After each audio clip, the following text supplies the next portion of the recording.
In this short demo, I'll be showing you the branch editor in the SOLIDPLANT 2014's Spec Creator. You can see down at the bottom of our Spec Creator, we have our Branch Editor tab.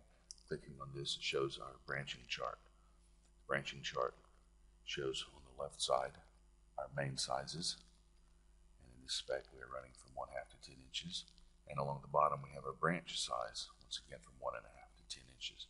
You can see that we don't have any reducing branching occurring, only same size pipes interconnecting. On the right side you can see our key. We have stub in T and reducing T.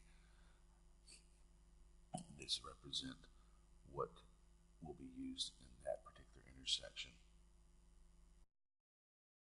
We go back to our Spec Creator. If I go to my Fittings tab, you will see that we just have the normal elbows and a T. I will right click on this T row,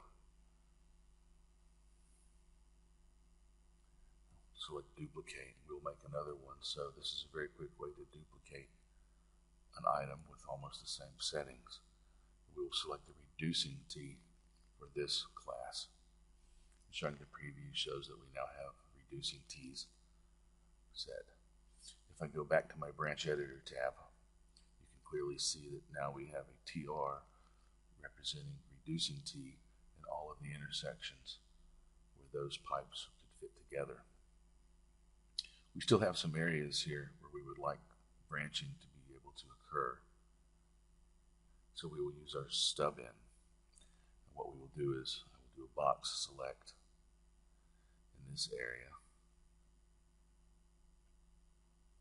And in my drop down list above, we will select the letter S from our list and apply that. And you will see that the Spec Creator will fill in the selected cells with the letter S. In cells that overlap, both branching methods will be allowed. SOLIDPLANT will then use this information as it determines how to create your pipe routes in SOLIDPLANT.